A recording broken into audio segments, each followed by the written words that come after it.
Just so you know, it is cleared. No magazine, I've already checked that. This one is my personal one.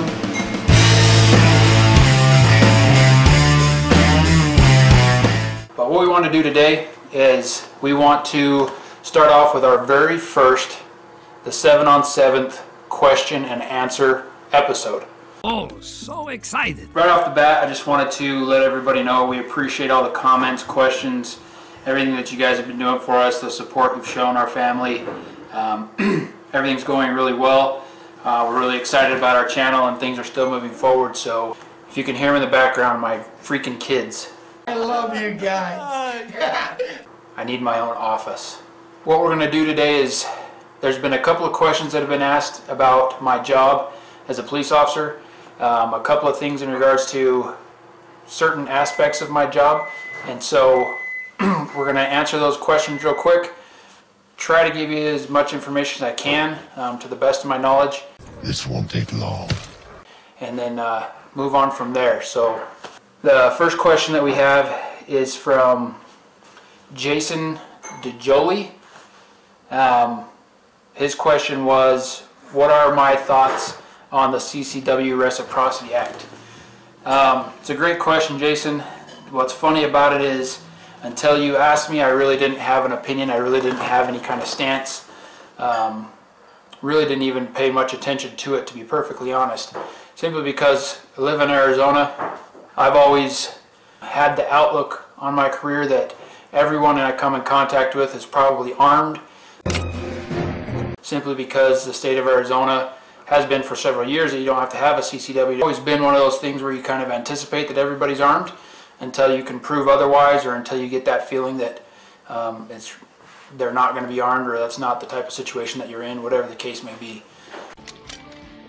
What, everyone has a gun? You go make sure this thing's in focus. Yeah. So as I was editing, I found a problem with one of the questions that I answered. It wasn't even an answer. Thad Benton asked, was I military, and if I got military preference when I tested to be a police officer? First part of the question, no. I am not ex-military, so I did not get military preference when I tested to become a police officer.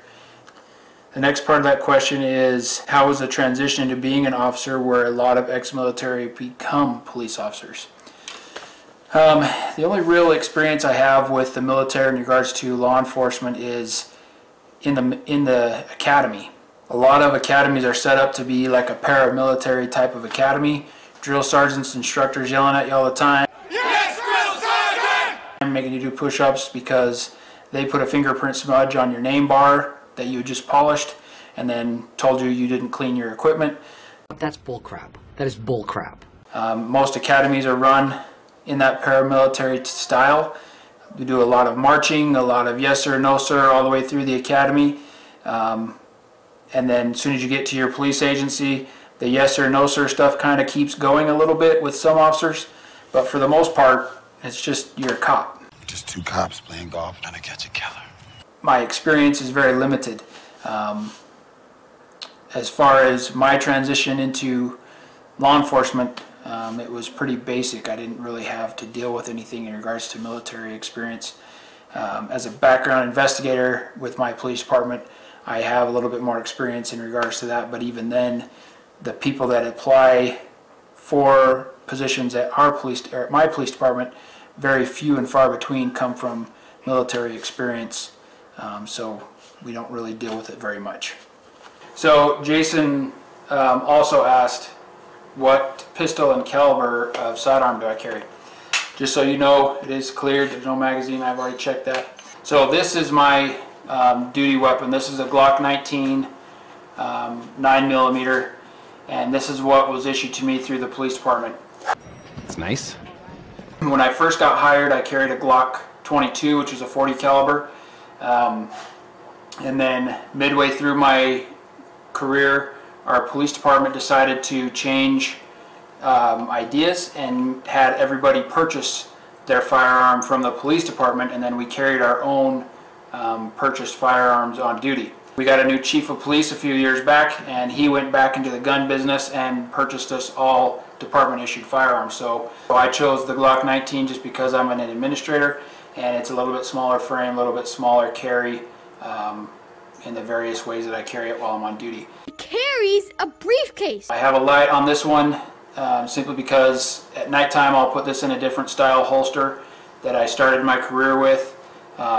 Operates the same way as my daytime holster. It's just able to carry a light, which the daytime one does not. Now, our police department allows you to carry any weapon you want, with a couple of caveats to that. That if it's anything other than a 9mm, you have to provide your own ammunition, and that has to be approved by the range master. And if it's anything other than what we carry, you're responsible for the maintenance and cleaning and so on and so forth of that weapon system.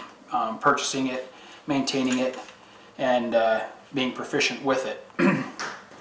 The other thing that I carry with me, not necessarily from day to day, but it does go with me everywhere I go inside my car, and that is my AR. Ooh. This one is my personal one, so I've kind of modified it a little bit. I put the foregrip on it. I put a different light on it. This is an aim point that I got from the 1033 program. I've kind of modified this to be what I want it to be. I use this at SWAT school. I use this all through my SWAT career. Okay, real quick, I'm sorry to interrupt this video, but this is hilarious. I forgot all about this until I was editing. If you guys want to get a real quick laugh out of something I did while I was at SWAT school, click the link below in the description, and at 21 minutes and 47 seconds, you'll see me in a gas mask give a thumbs up. Watch all the way through to 21 minutes and 59 seconds to see my reaction. Also, check out the whole video for just what SWAT school is all about. We got to get back to the show. Now, our police department has gone to department issued rifles, so this will get to stay at home, and it'll just be my home gun, and then I'll have a department issued rifle here pretty soon. Real quickly, that's about it for all we have for questions right now. There's one other question that Becca and I will answer later. She wanted to do that with me, and that's going to be in regards to on-duty versus off-duty kind of thought process and the way I think, and kind of the way it's affected my family and the way they have to think when they're with me off-duty. We'll get that together later. Expect that coming soon, maybe even next week. Please like, share, and subscribe to the channel. Thank you guys for everything you do. We appreciate all the support, and we will catch you guys later, and have a great night. You couldn't see your gun. You couldn't see it? You could see like the top of it, but you held it up and they could see it for like 1 second, then it went away. Oh, really? You were holding it too low. Oh. So you were like holding it down here, that's why I was like... Oh, I thought you were telling them to be quiet. No, it was down here, and so I was like... Oh. It's still recording. I know. Okay, so hit stop record.